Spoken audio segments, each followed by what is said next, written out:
요한복음 강의 40번째 시간입니다. 본래 2021년 그러니까 올해 안에 요한복음 강해를 마무리하고 싶었는데 결국 올해를 넘기게 되었습니다.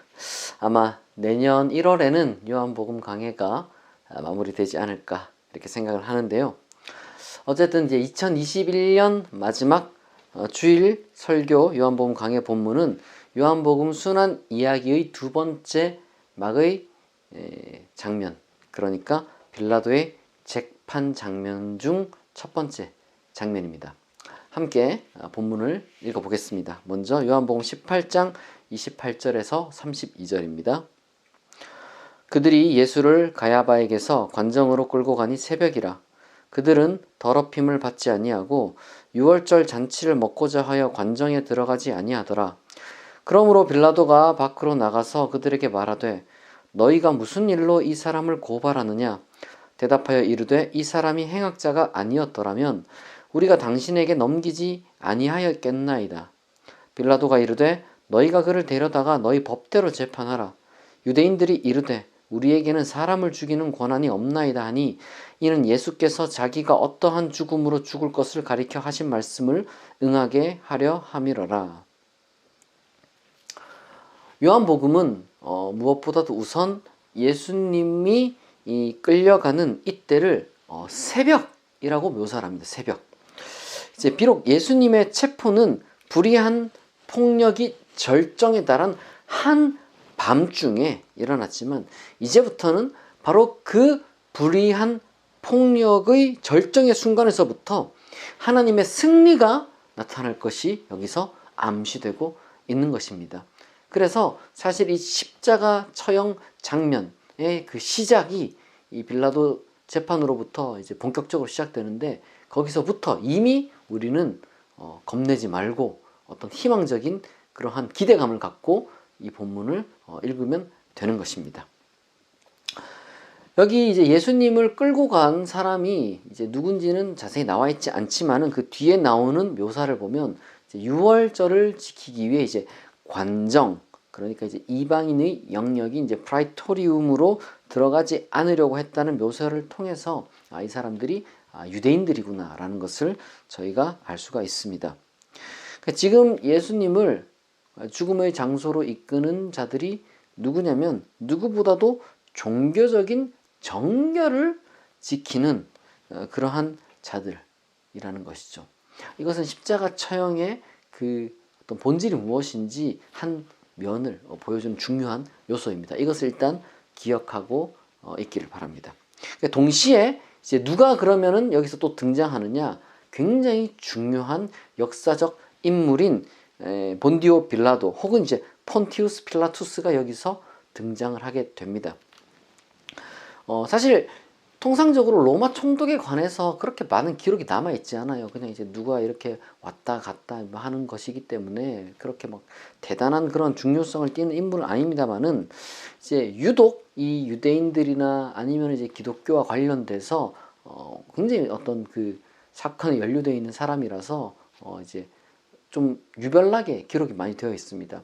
이 빌라도에 대한 그 기록은 6군데나 되어 있는데요. 이제 기본적으로 네 복음서, 그러니까 마가복음, 마태복음, 누가복음, 요한복음 모든 복음서에 다 등장하고, 그리고 뿐만 아니라 이제 성경 밖에서 알렉산드리아의 그 유대인 철학자 필론과 또한 유대인 역사가인 요세푸스에게서도 등장할 정도입니다. 그러니까 사실 이 유대인들에게 얼마나 중요한 인물이었는지 우리가 잘 알 수가 있는 것이죠. 그는 로마 총독이면서 동시에 여기서는 이제 로마 법 혹은 정치 권력 뭐 그런 것들을 상징하는 존재입니다. 요한복음은 예수님이 로마법에 의해 처형당한 것은 어떻게 보면은 정해진 것이다 이렇게 말하는데, 이것 또한 양면성을 가지고 있어요. 우선은 십자가 처형의 정체의 또 다른 한 면으로서 이게 구성되고 있고, 동시에 요한복음은 누구보다도 이제 유대인들을 탓하고 싶었던 유대교에 대한 어떤 그 반감을 가지고 있었던 그러한 복음서임에도 불구하고 어쨌거나 예수 그리스도의 십자가 처형은 그 로마인들 이제 빌라도의 그 재판 과정 중에서 이루어진 십자가 처형으로 인한 것이었다라는 것을 지금 부정할 수 없다는 그러한 것을 또 보여주기도 합니다. 중요한 것은 여기서 우리가 지금 집중해야 되는 것은 요한복음이 해석해주는 십자가 처형 사건의 어떤 그 본질이라고 해야 될까? 성격이라고 해야 될까? 그러한 어떤 십자가 처형의 그 정체입니다. 예수님의 십자가 처형 사건은 무엇이냐면은 종교와 법률의 이름으로 진리를 죽인 사건이에요. 만약 인간의 종교와 법률이 제 기능을 하지 못하고 나름대로 이제 그 어떤 그 해야 될 본래 역할인데 그런 제 기능을 하지 못하고 형식적인 차원, 종교 같은 경우는 유월절을 지키네 마네 이런 차원에서 추구되고, 그리고 또한 정치적인 차원에서 법률이 정확하게 어떤 그 법에 따라서 이제 집행이 돼야 되는데 그게 아니라 정치적인 차원에서 이제 이게 추구되고 이제 그런 식으로 오남용될 때 끔찍한 사건이 벌어진다. 그걸 지금 여기서 보여주는 것이죠. 그러나 이것은 단순한 어떤 그 세속적인 사건에 대한 세속적인 폭로, 세속적인 어떤 그 문제성에 대한 어떤 폭로 그런 게 아니에요. 보다 좀 포괄적으로 종교와 법률로 대변되는 인간의 오만에 대한 경고라고 볼 수가 있는 겁니다. 훨씬 더 이제 요한복음이 이제 상징적이기 때문에 더 폭넓게 우리가 이해를 해야 할 필요가 있습니다.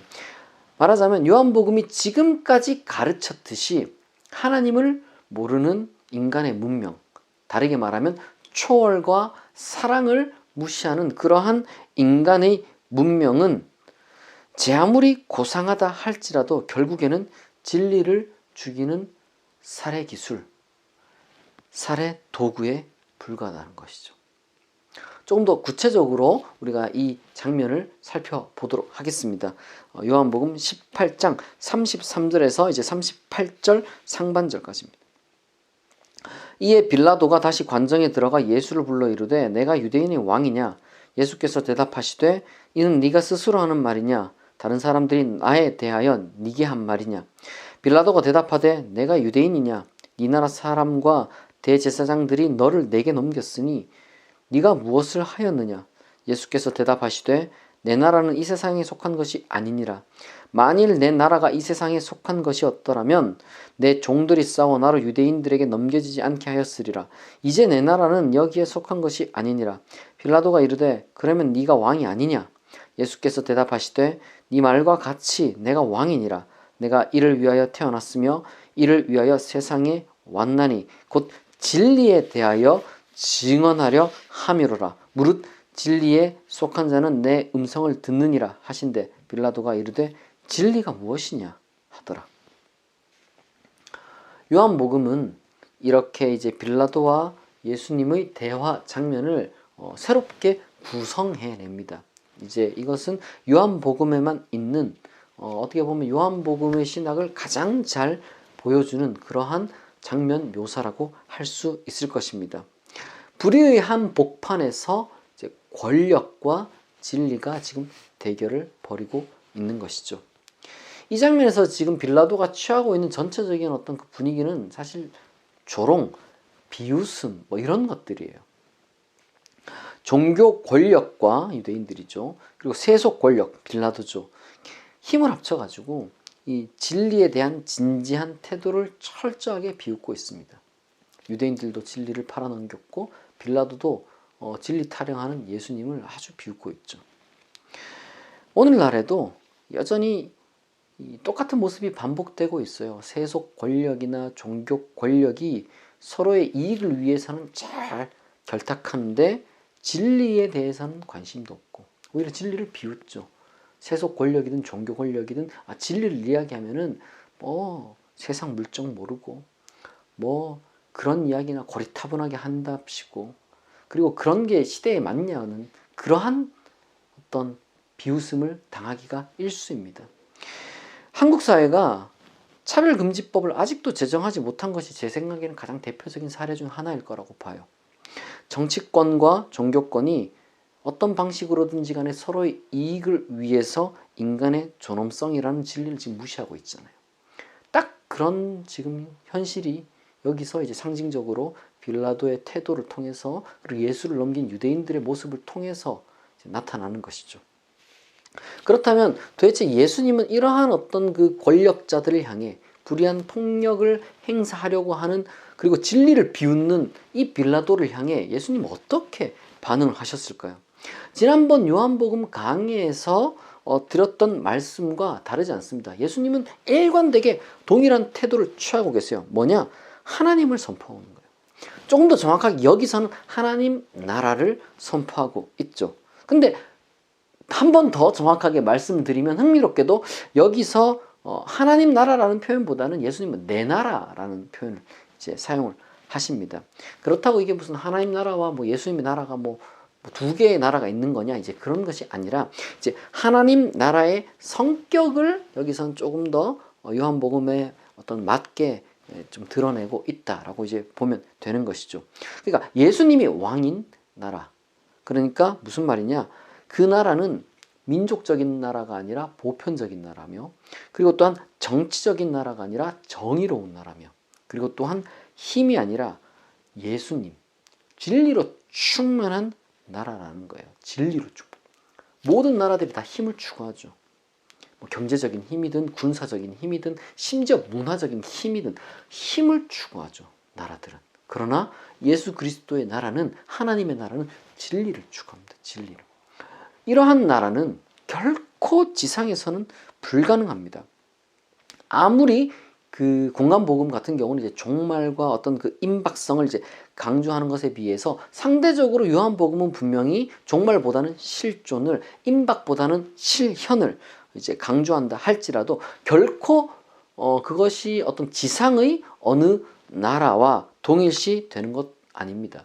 심지어 그것은 우리가 오해하면 안 되는 것이 하나님 나라는 기독교 국가나 혹은 심지어 교회랑도 동일시가 될 수 없어요.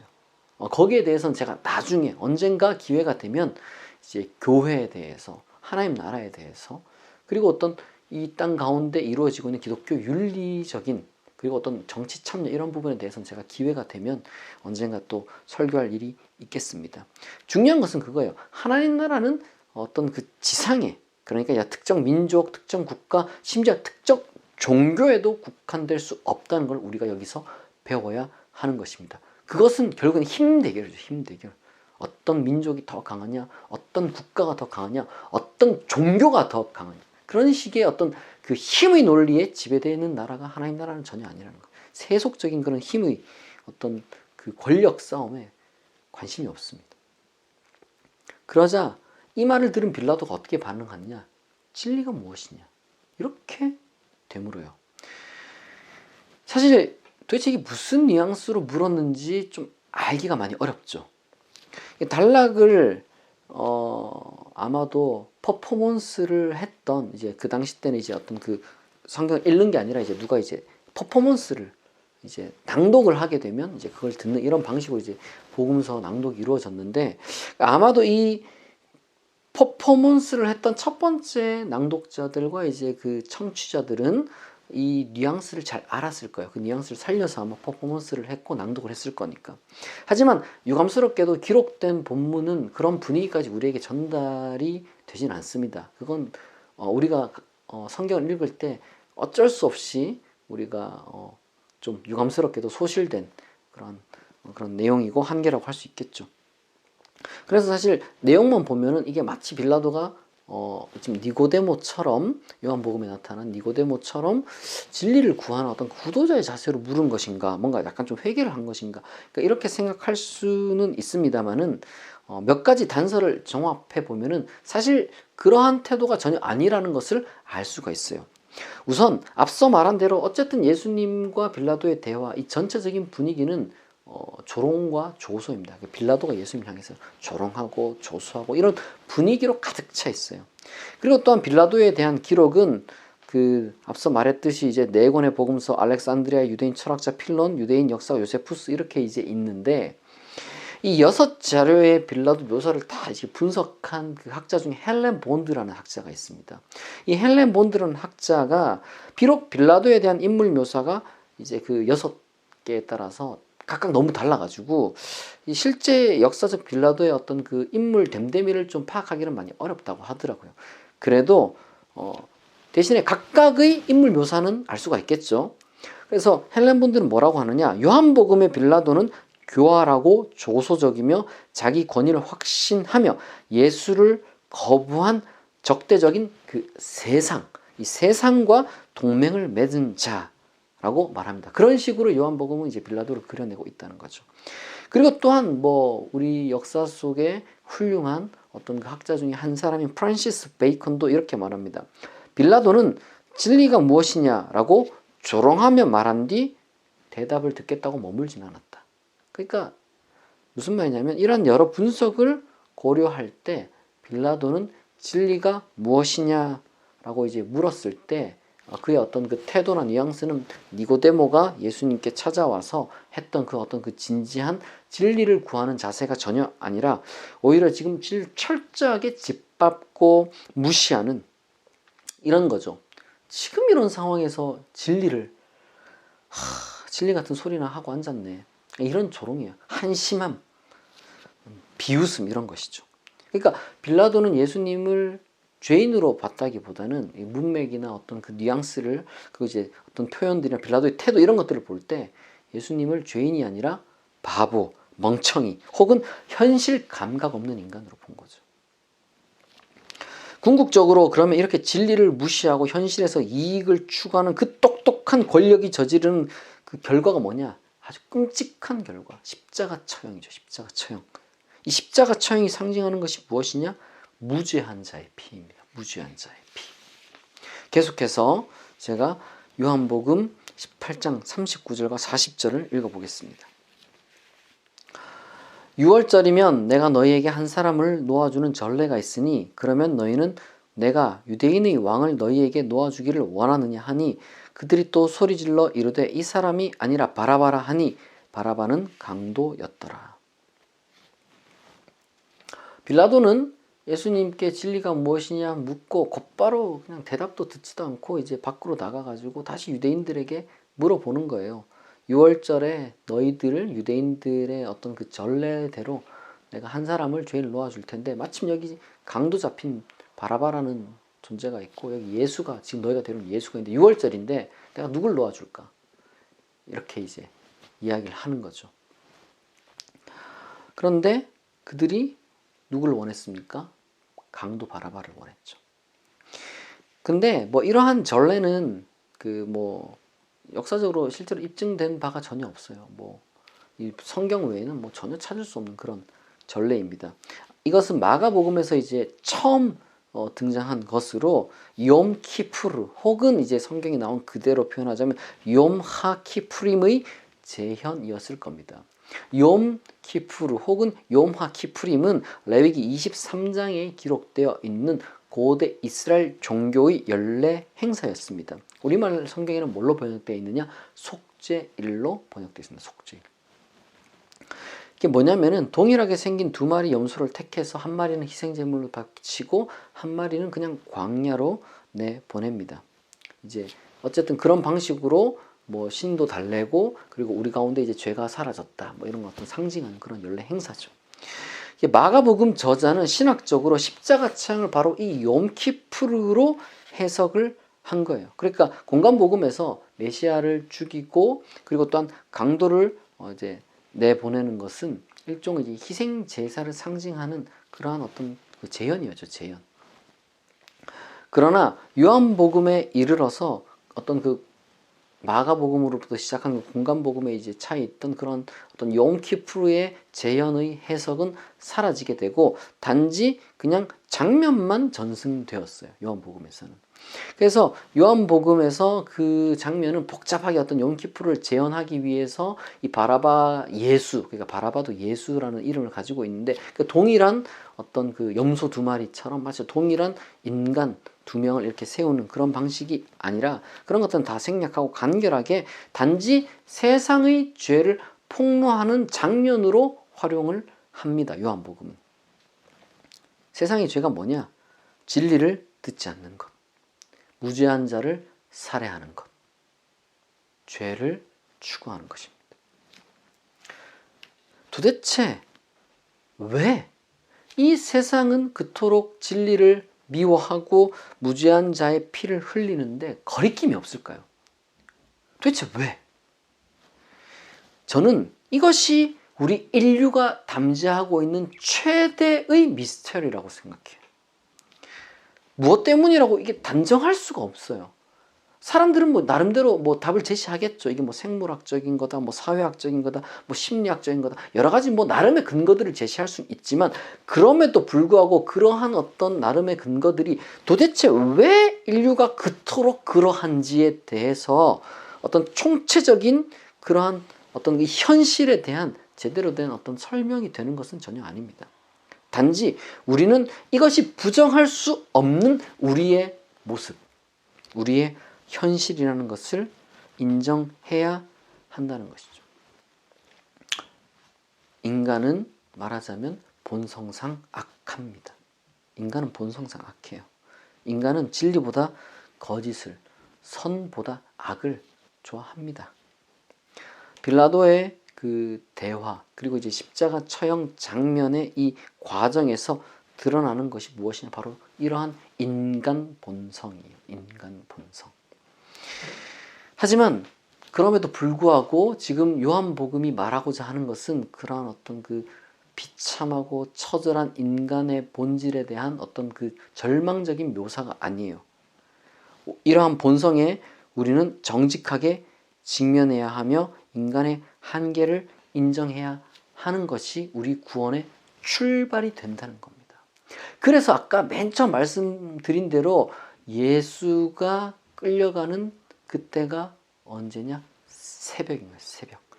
빛이 동터오고 어둠이 물러가는 새벽은 언제부터 출발하느냐? 바로 이러한 인간의 현실, 우리의 본성에 대한 정직한 직면과 인정으로부터 출발하게 되는 것입니다.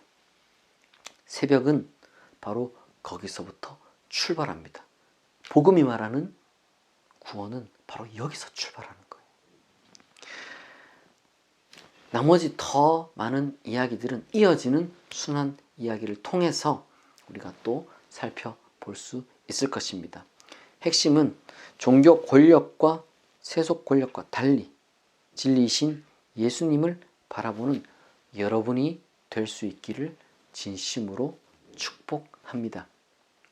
2021년 주일 설교는 여기까지입니다. 여러분 함께 기도하겠습니다.